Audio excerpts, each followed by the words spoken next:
What's up, everybody? My name is Kason. Welcome back to the WDL. This is our Season 2 supplemental draft video. I am going to cover both the Heindler division and the Rundall division in this video. Heindler is going to be first, and then Rundall will be second. But essentially, if you don't know what this is our supplemental draft, which we have a 9-week regular season. After 5 weeks, we have one more round of drafting. So every single team in the league will add one more unit to their team. And just so you know how this works, the units that we can select are the exact same pool from the original draft we did. So new units like Amnolus or something like that are not available. It is all the units that I believe it was February 1st on the global server that were available, and they have to be units that weren't drafted in our respective divisions. So that being said, they can be of any cost, any tier, that does not matter. And we normally use this as a chance for every team to, now that they felt out their teams halfway through the season, say, hey, I'm really missing this one thing, and go grab that unit and add it to their team. So we're going to break down all the draft picks in this video, and I'm just going to kind of discuss each team, kind of my thoughts on how they're doing, their remaining schedule, all those kinds of things. It should be a really great time, so let's go ahead and get into it. Okay, guys, so like I said, Heindler Division is first. The very first team that we've got up, I'm going to go in draft order, and our draft order is in the reverse order of standings. So currently last place in the Heindler Division, we've got Jebba of the Guild Rebirth, coach of the Sappers.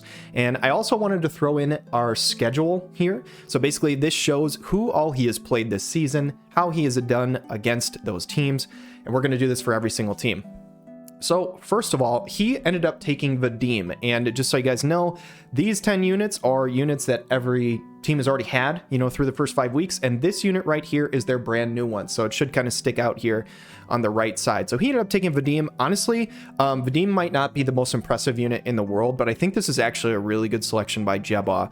Reason being, we said in our original draft video, I like a lot of pieces that he has on this team, but he doesn't have a super low cost unit to make certain things work. Number one, right out of the gate, that screams to me, Queen of Horn, Mashri, and Urel here. 190 cost unit that could work very well as a almost mono earth team. But he couldn't run them together before. The lowest cost unit he had was 50, and obviously our cost limit for our teams is 220. So now that he adds Vadim, he can just slap those two units together, and now that's another really strong team comp that he can use. Another thing is something using someone like Resnick along with one of those high tier units.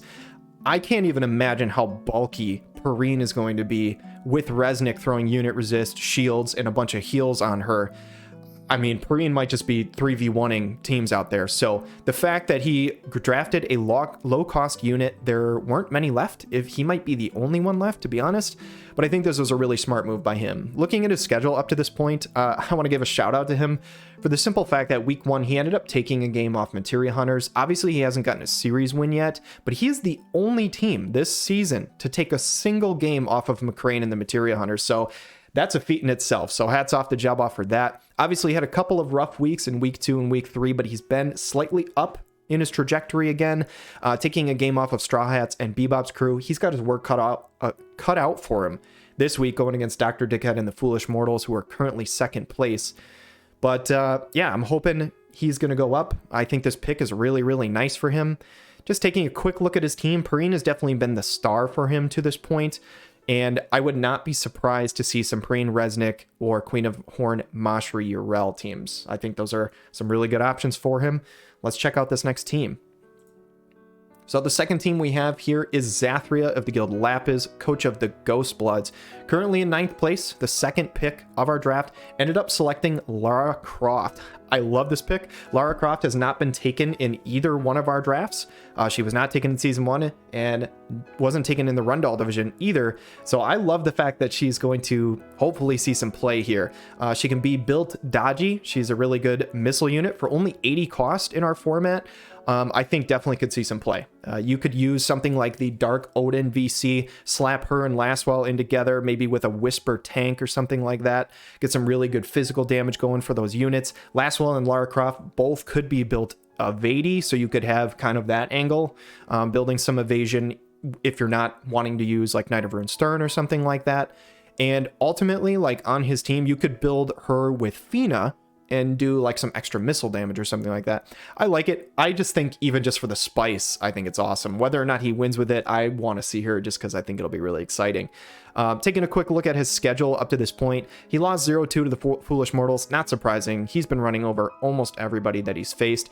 Ended up getting a nice recovery 2-0 win over Jabba and the Sappers. Had a couple of really competitive series over the next couple weeks. Did lose 0-2 to McCrane, but again, McCrane has been winning against a lot of teams. He's played, I think, the top 3 seeds to this point. He's faced Materia Hunters, who's number 1, Foolish Mortals number 2, Roc Boys number 3. So his schedule has not been easy, to be fair, and Maverick has been very competitive as well. Not saying the schedule's easier, because this division especially is just so damn competitive, but he has faced the top 3 seeds up to this point. Can he get some wins, get some more points going throughout the season? He's not doing great in terms of the standings, but he is not out of it. If he were to win out against these 4 teams, I think he's a very solid chance to make top 4. So here's to him. Hopefully he starts to stack up some more wins. Just looking at his team, what he's done up to this point, Snow hasn't come out a ton, 5 total games, but has been fairly effective when he's used him. Fina, again, only brought 2 games, but she did well. And I think he's just got a lot of different types of teams that he's brought out. He's got a lot of flexibility. So I'm excited to see what he does in the future. Again, I want to see more of that Lara Croft. But yeah, we'll have to see what happens. He could also do a full evasion team. I don't think I mentioned this. I know it's obviously less than the cost limit, but he could do Lara Croft, Last Wall, Shadowlinks. Obviously, that's full rainbow. Sometimes that's a little harder to do, you know, when you're trying to make an evasion team of not being able to form certain like mono element cards. But just another option that he could go if he wants to go that route. So very, very cool from Zathria and the Ghostbloods, one of our new players. Let's go ahead and check out the next pick. And that's going to be Catra of the Guild Lapis, coach of Sandrock. Currently in 8th place in our standings, had the 3rd pick. He ended up selecting More the Merrier. This is a unit that was taken in the Rundall division by Unhindered. A very, very solid unit, even at 90 cost. She was not played at all in Season 1, has very, very limited play in this season, but I think she's worth it. She's a very, very good pick. Catra is one of those teams, or has one of those teams that has a lot of different elements, and this kind of helps him complete that full like worm triangle, if you will.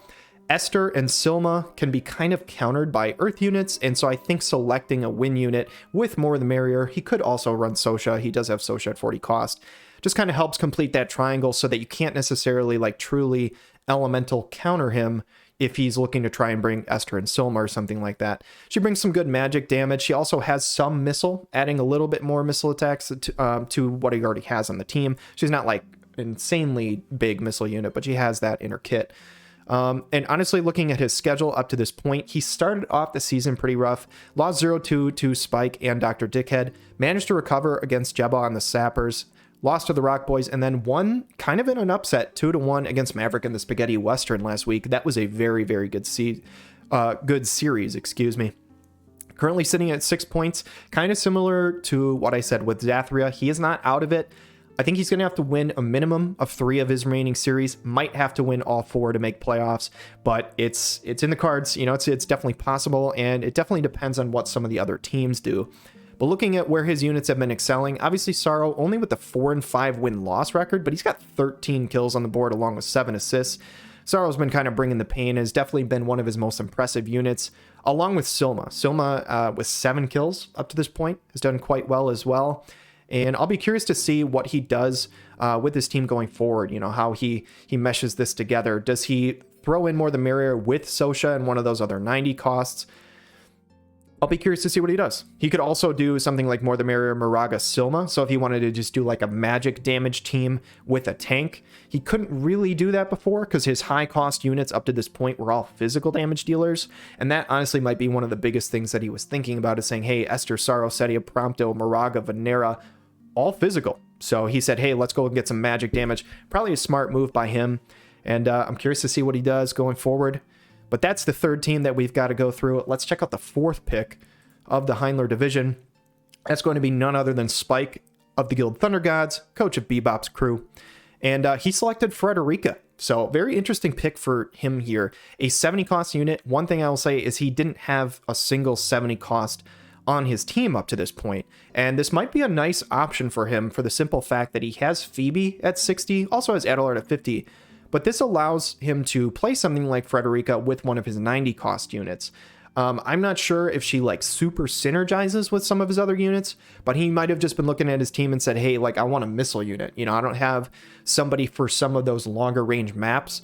I also think it's possible that he might have selected her knowing that our week 6 match is on Ship Deck, which is a map that can work really well for missile units. I also know that he's going against Ram 9 and the Roc Boys, as you can see on the schedule, who also has missile units. So he said, hey, maybe he selected that very specifically for this matchup. I would not be surprised at all if he did something like that. But looking at his schedule, started off the year strong, winning 2-0 against Catra and Sandrock, ended up dropping a series 1-2 against Jesus, ran into a bit of a rough streak there against a couple of our top teams, and then ended up winning 2-1 against Jabba and the Sappers. So he's right in the thick of it, again, right now in 7th place, but this whole division is wide open, honestly. Like many of these teams are still pretty much in their own, like, pretty much control their own destiny. If they win out from here or something like that, they could definitely make top 4. Some units. We haven't seen Raldor yet, but we've seen every other unit that he has on his team to this point. So I'll be curious to see how he pairs this up. He does not have a second 70, so unfortunately can't do triple UR. But like I said, Phoebe is so strong, and, you know, being able to maybe do something like Haste and Quicken on somebody like Frederica, like, it might be kind of like map reliant, but if you can get a Bells off, you know, pop Quicken, get some barrages off on another team, that could be a strategy that could work well for you. So I'll be curious to see what Spike does in the future. Let's go ahead and check on the next pick here. So our 5th pick of the Heindler draft is going to be Lilith. This is for Jesus LBL of Guild Get Schwifty, coach of the Strawhats.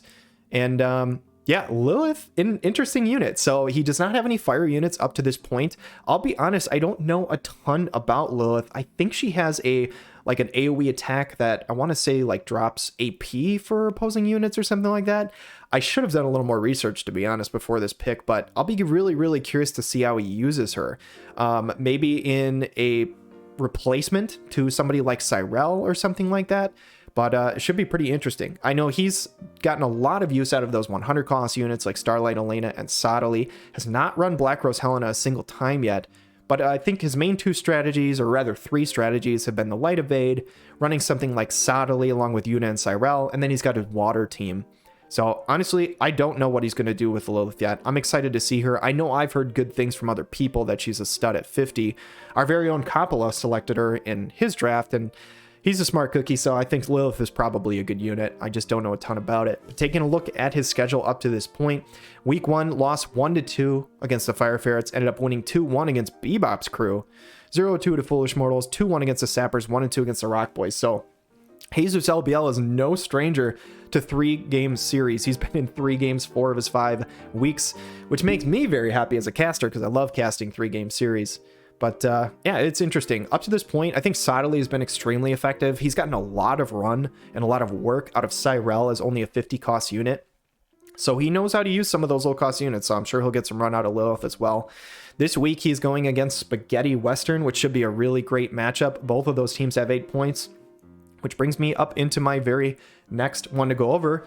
It's that team, Maverick and the Spaghetti Western. Currently was 1 pick after Jesus LBL because technically he was 1 total game win-loss ahead. As you can tell, as we look at the schedule here, he did basically have 1 more, like I said, in the win-loss ratio, even though they have the exact same amount of points.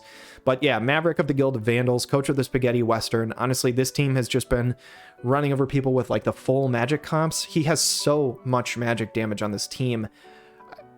It's insane. He's got Skahal, literally Halloween, Gargus, and Salir just dropping bombs on people. Haven't seen Velis yet. This was his first overall pick. This was something similar to what we saw from Turambar last season, was his very first pick, and he didn't use him almost the entire season. I'm curious to see from Maverick if we ever will see him. To be honest, I'm surprised we haven't seen something like Velis, Skahal, Liarte.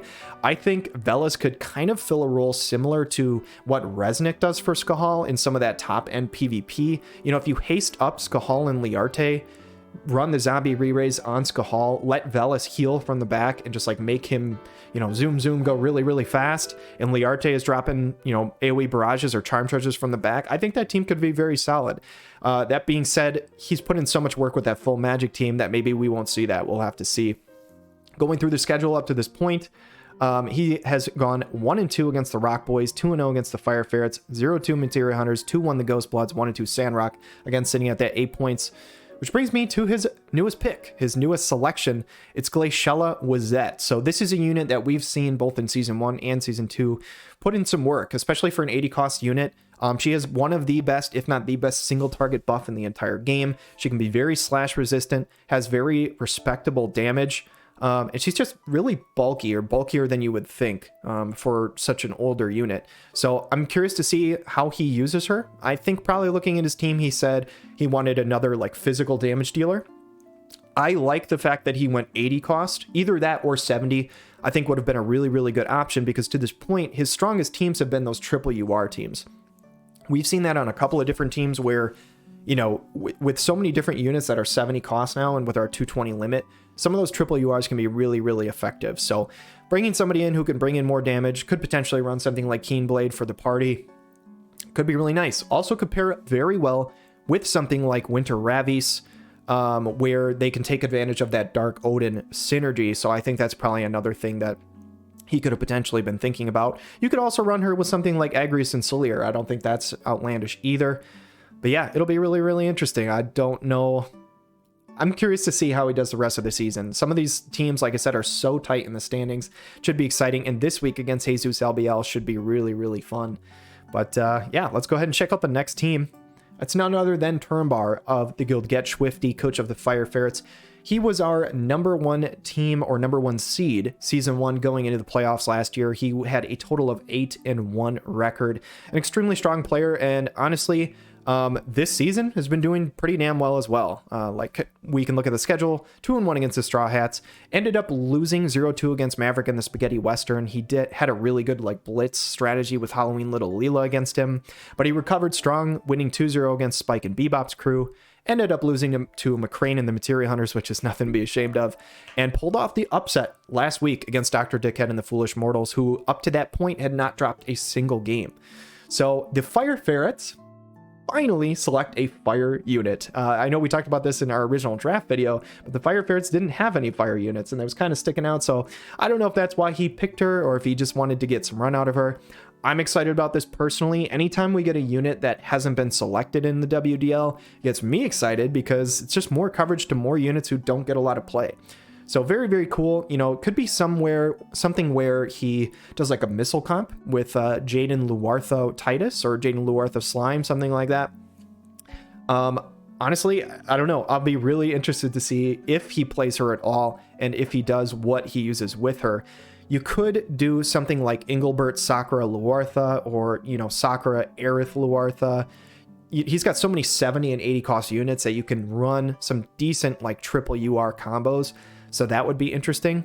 Maybe he does something like Lightning Luartha Elshra, where he does some quicken missile attack strategies. I think he could do a handful of different things, but should be very interesting. We'll have to see how Turumbar does the rest of the season. Let's go ahead and check out the next pick. So the next pick is Ram9 of the guild Howl, coach of the Roc Boys.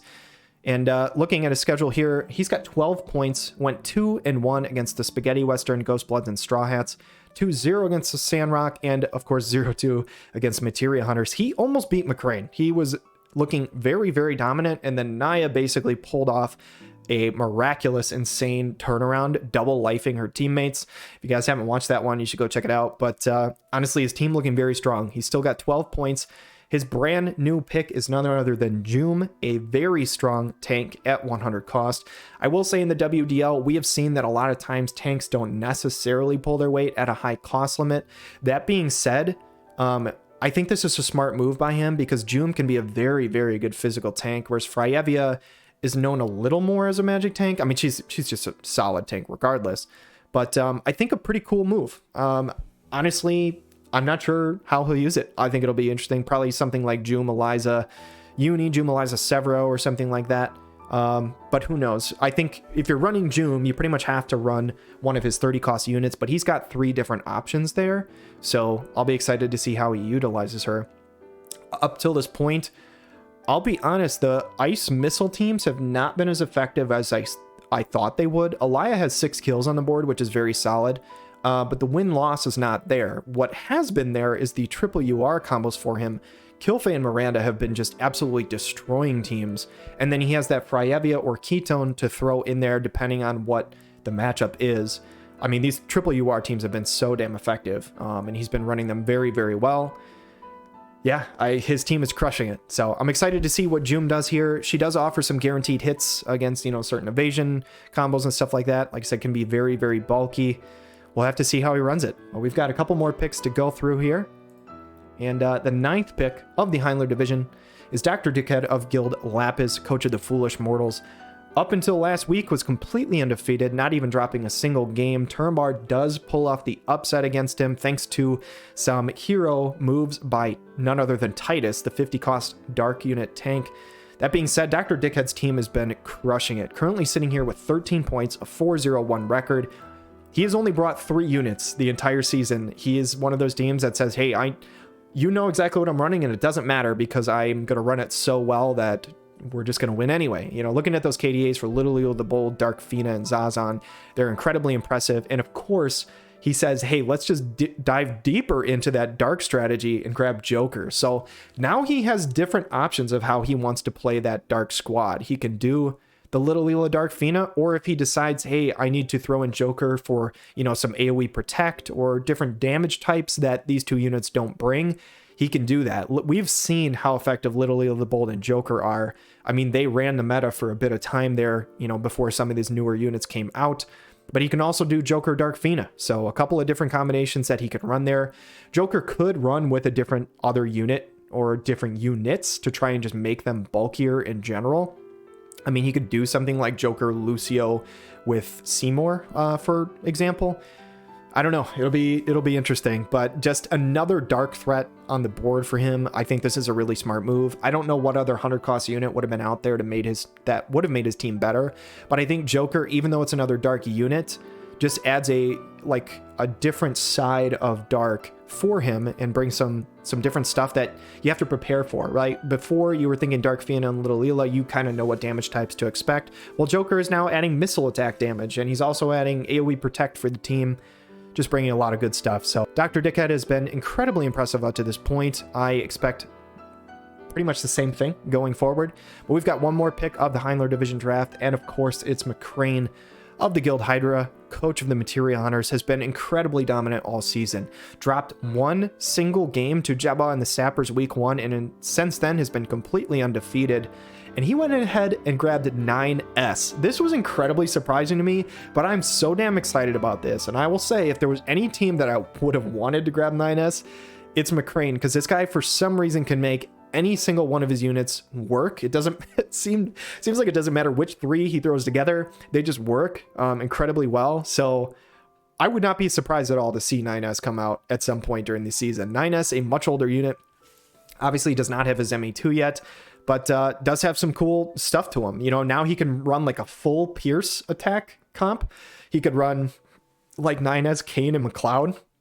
I doubt he's going to do that, but that would be really, really cool to see. 9S has a nice little AoE buff where he can make his team slightly bulkier. He does have like non-type or like a typeless attack, which is nice. He has some decent range. We haven't seen him in a while, but I'm excited to see him. Another pairing, obviously, that's very, very easy to do. He could do Cloud 9S McLeod or Cloud 9S Dario. I think either one of those comps could work incredibly well. And yeah, if any team is going to utilize him well, I'm sure it's going to be this one.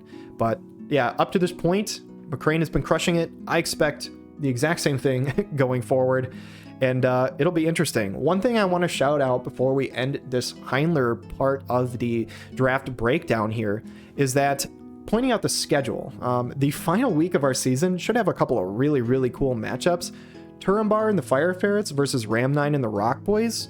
And then you'll see here, McCrane of the Materia Hunters versus Dr. Dickhead and the Foolish Mortals. So that is our 1 and 2 seed currently facing off in the final week, and our 3 and 4 seed facing off in the final week. So that last week should have some really, really good matchups. I'm excited about that. But that's pretty much it for the Heindler Division draft breakdown. So let's go ahead and get into the Rundall. Okay, guys, so hopefully I didn't go through that too quick with the Heindler Division. Hopefully I gave it, everything that it deserves. It's been a lot of fun up to this point. And now it is time to do the Rundall Division, so let's just take a quick look at the standings before we break into this. But this is how our draft order was chosen. Obviously, Coppola, Machen X, Willy Goats, All Smoked Up, Sand Rooster, Kason, Surf Taco, King Delita, Mr. Aloha, and Unhindered is the current standings. And let's just jump right into it. So the very first pick, obviously we have Unhindered. Unfortunately, this guy of the Guild Eurekan Ward, coach of the Storm Reborn, has not gotten any points to this point. He's been so damn close on multiple times. So one thing I want to shout out here and just point out to people is that if you look at his schedule to this point, and this is not to bash anybody because nobody is an easy win in this league. Every week is damn competitive, but this is the first seed, this is the second seed, this is the third seed, the fourth seed, and the fifth seed. So he has faced the top 5 teams up to this point.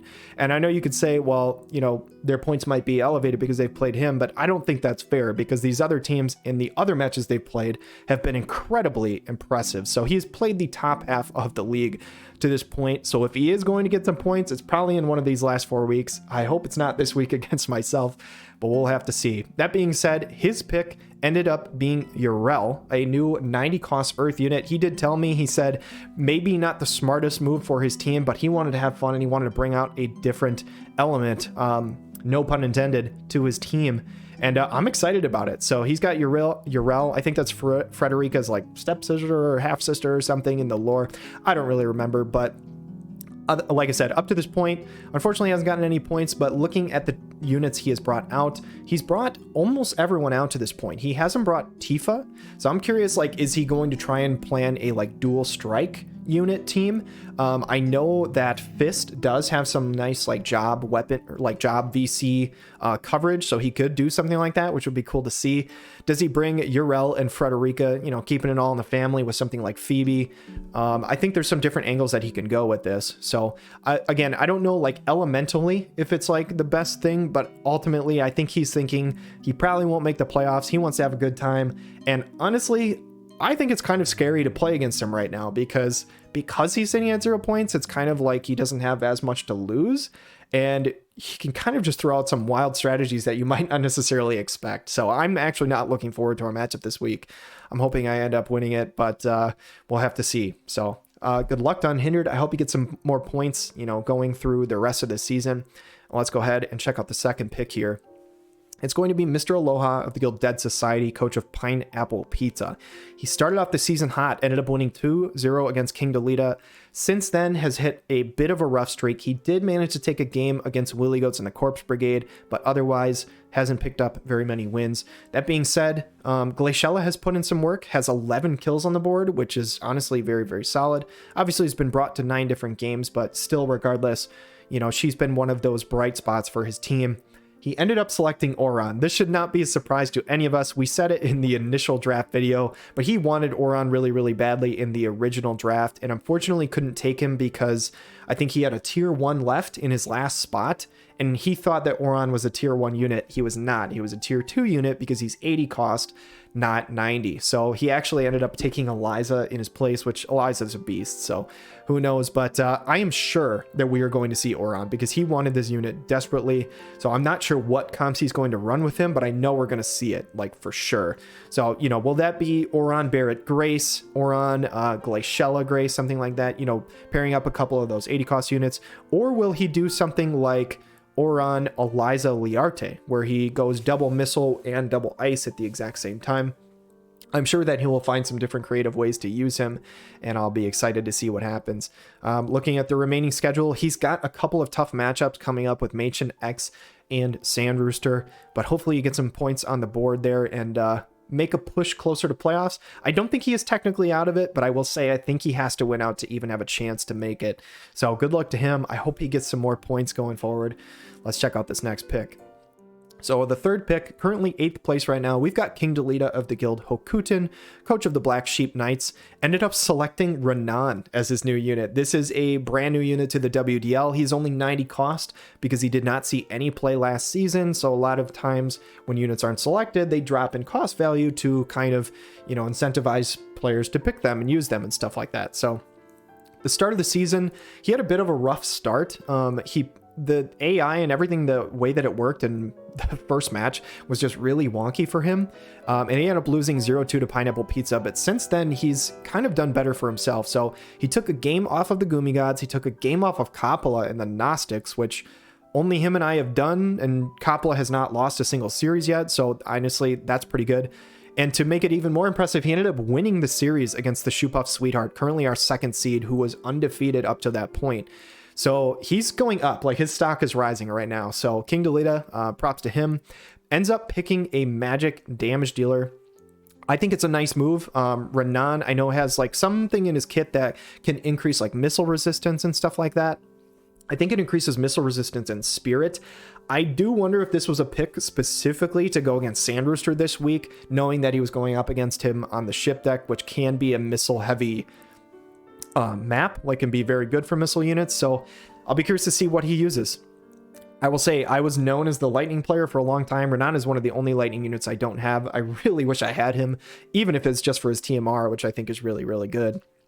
But it'll be cool to see what he brings out here. You know, he's got a couple of those 90 cost units that he can throw with a 70 and a 60. He could run Dark Ramu, maybe, with something like Renan and Varouche together, and then Adelard in the back.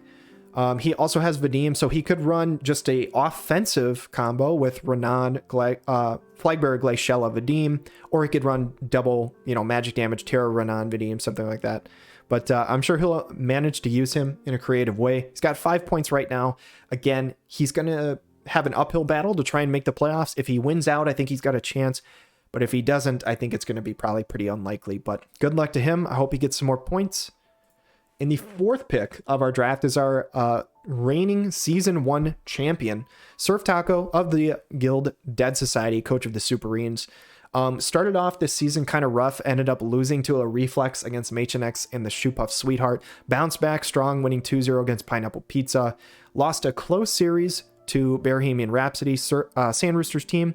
Ended up winning 2-0 against the Gumi Gods, who up to that point were undefeated, and then lost a close series to my team last week, 1-2. So he's currently sitting at 8 points. He's right in the thick of it. Currently going into this week, 4th place has 10 points total. So he's only 2 points out of the playoffs right now. So I think he pretty much controls his own destiny. That might not be entirely true, but it's damn close. He's got a very big series this week against Willy Goats and the Corpse Brigade. Whoever wins that, I think their playoff chances go way up. If the loser of that, I don't know. We'll see. If he loses to the Corpse Brigade, I think he's going to have a rough time making playoffs, but it's definitely not impossible if he does lose, especially if he picks up a point. That being said, up to this point, Perrine has been the star of the show. Only came to 3 games so far, 9 kills, 0 death, 0 assists. And the other star was definitely Halloween Lucia with 12 different kills. So he looked at his team and said, hey, I'm afraid of some of the lightning coming up with some of these teams that I have yet to play. I've only got Halloween Fred, who I know can build up a lot of lightning resist, but I need some sort of answer for that. So of course, he ends up selecting Winter Venera, who we did see come out last week. I believe it was Katra's team, if I remember correctly.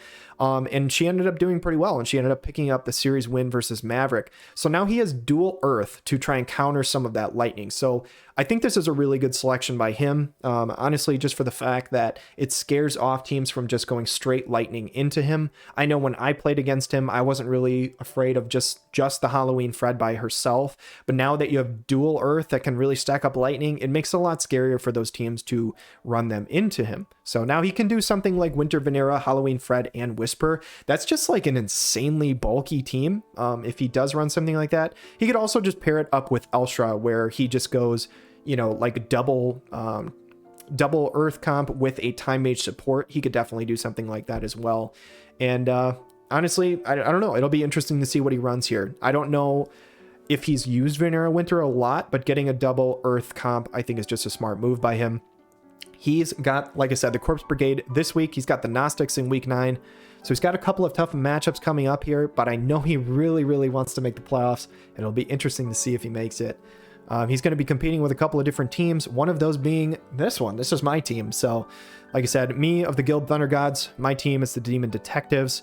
I ended up selecting Gargus for my pick. So there were a few different picks that I was thinking about, and I will go through those in a moment here. Taking a quick look at my schedule up to this point, I ended up winning 2-0 against Willy Goats in week 1. Up to this point, Willy Goats has won every series that he's been in except for that one. So I feel pretty good about the fact that I beat the 3rd place team. If you look at the schedule right now, my first 3 weeks were the 3rd place, 1st place, 2nd place of the standings right now, and I managed to at least take one game off of all of them. Week 4 was a rough week for me. I went against what I think is probably my worst matchup of the entire league with the least prep time I've ever had for a match. Like I said, that's not an excuse. I probably would have gotten 2-0 against Sandrooster anyway. I mean, he just absolutely demolished me.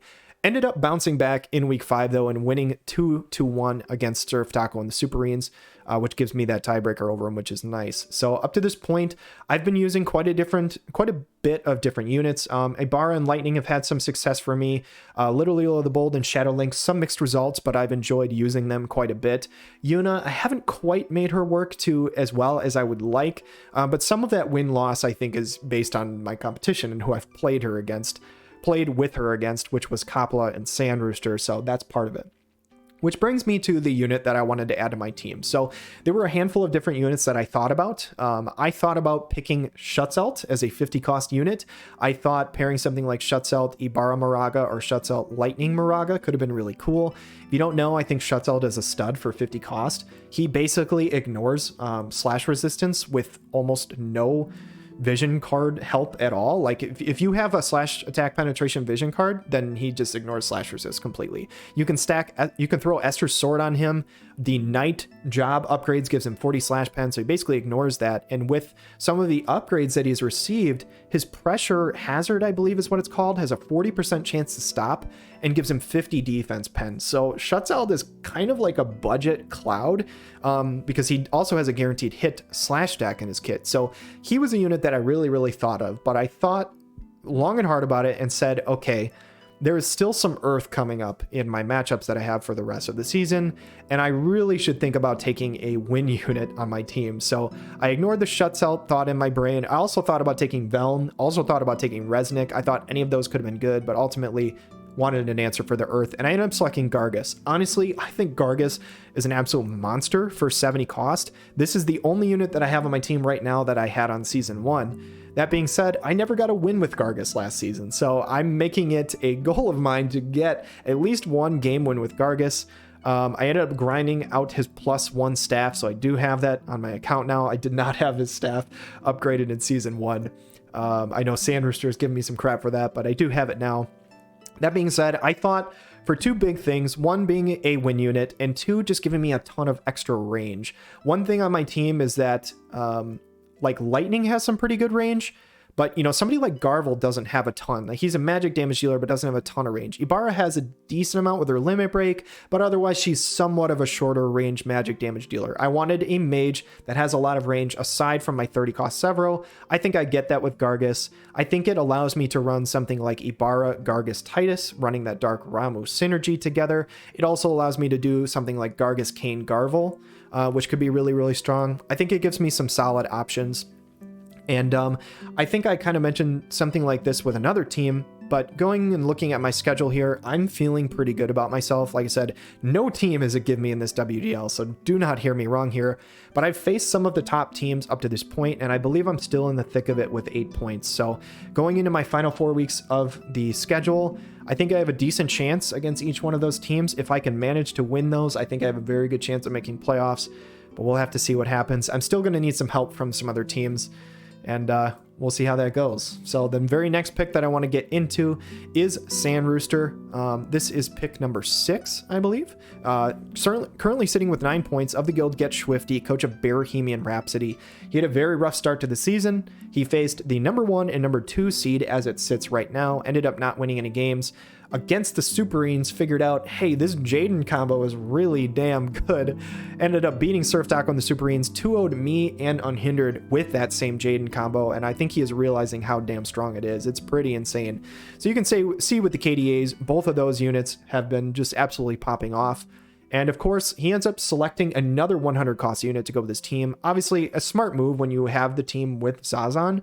Zazan, I think, is the best 20 cost unit in our format. There's only him and Mia. And I think Zazan just brings more to the table. Now, the fact that you can do double wind, Summer, Jaden, Joom, Zazan, I think brings just another side of things that can be really, really effective.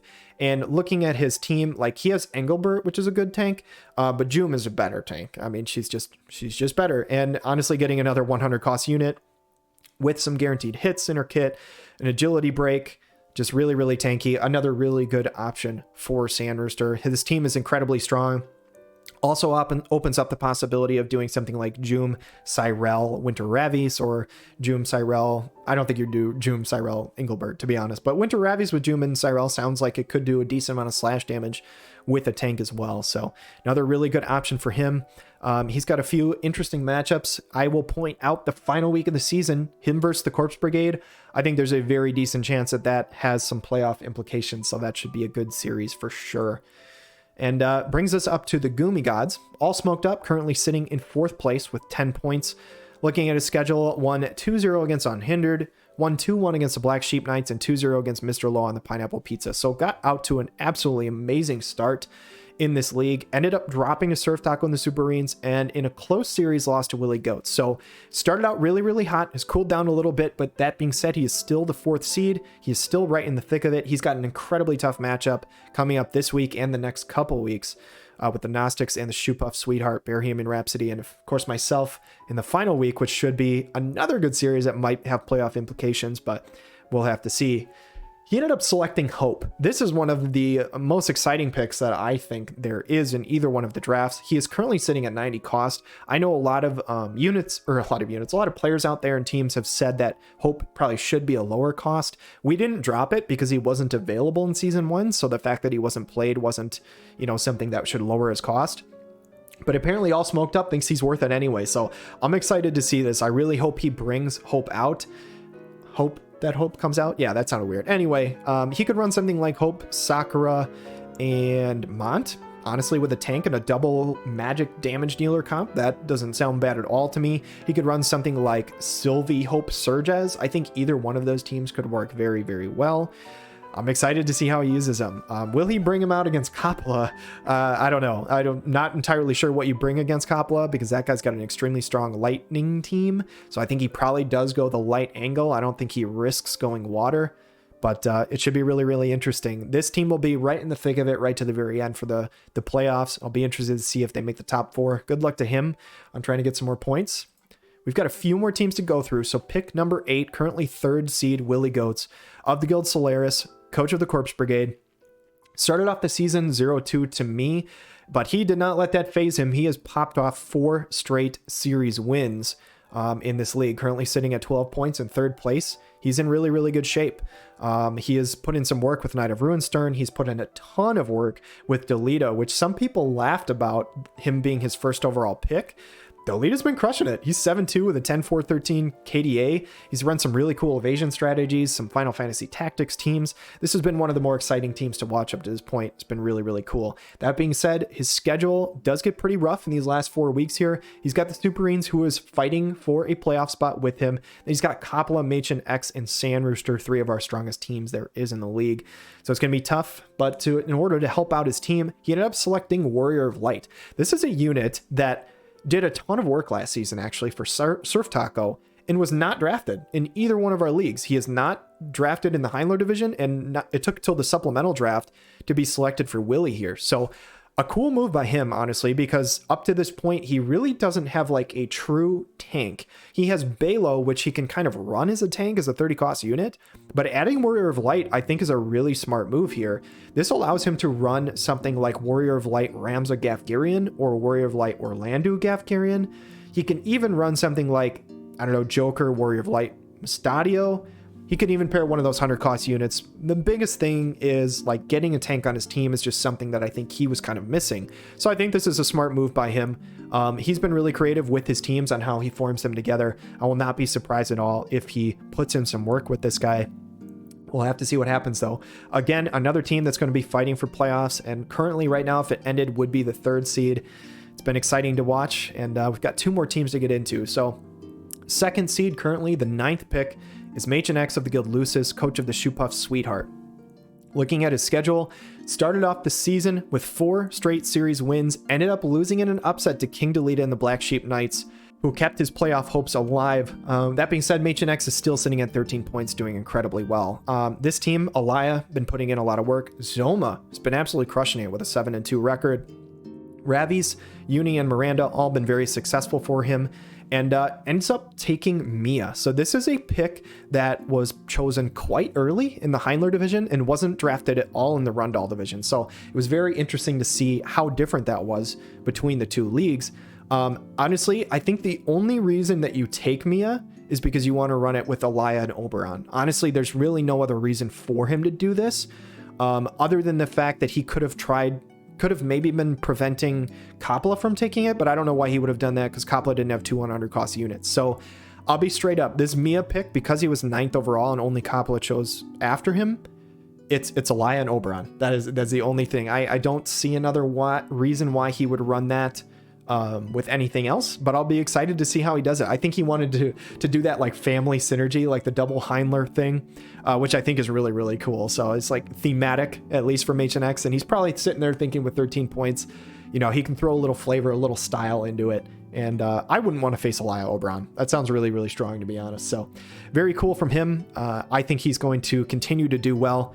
He's got a few tough matchups going into the last few weeks there, but he's right in the thick of it. He's in 2nd place. Really, the only units that we haven't seen yet are Sweetheart, Ildira, and Lowell. I'd be curious to see if we see them at any point. We'll have to find out. And let's check out the very last team in our division here. None other than Kapla of the Guild Galleon, coach of the Gnostics, currently sitting with a 5-0 perfect record, 15 points. And the teams he has faced, he beat Bearhemian Rhapsody 2-0, he beat my team 2-1, Storm Reborn 2-0, Black Sheep Knights 2-1, and Pineapple Pizza 2-0. Honestly, this team, I didn't know what he was going to pick because I could be dead wrong here, but I don't know that he's ever going to vary from his 2 teams that he's used. He's used Skahal Cloud Naya and Starlight Elena Lucio Naya. Those 2 teams are so ridiculously strong by themselves that I think he just probably picked a unit for style. I could be dead wrong here. I would love to see Howlet come out. That'd be very, very cool. But I don't know when he's going to use Howlet. He could get some Dark Ramu synergy in there with Skahal, Howlet, and then throw him a Cloud for damage. He could always do something like that. He could run triple UR with Howlet, Victora, and either Ildira Raldor, so he could run some like CT stuff with Ildira in those 2 units. I'll be curious to see how he runs it, to be honest. But with 4 weeks left, he looks like definitely the favorite for this division to be the #1 seed coming out of it. And yeah, Naya's been putting in work. Those 2 lightning units are completely undefeated up to this point, and Starlight Elena Lucio, we know how strong that is. So this team has been incredibly impressive, and that's the last pick of this division. So thank you guys so much for watching this video. I hope this was, you know, fun to watch or insightful or something like that with the draft. I understand that I did this a little differently than one of my other, you know, my supplemental draft video of last season, but I wanted to try and fit all of the teams in here, and I kind of wanted to just take like a look at least a bit of like schedules of teams, who they've faced, who they haven't played yet, general thoughts about how the team is doing, what I think will come, you know, at the end of the season and stuff like that.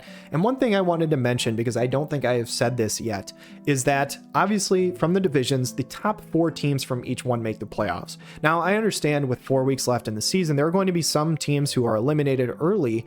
That being said, there's still something to play for. That seeding is going to help because we're going to run something called the Toilet Bowl. So that the 12 teams that do not make the playoffs are going to compete in a toilet bowl, basically just a playoffs for the teams who didn't have as good of a standings.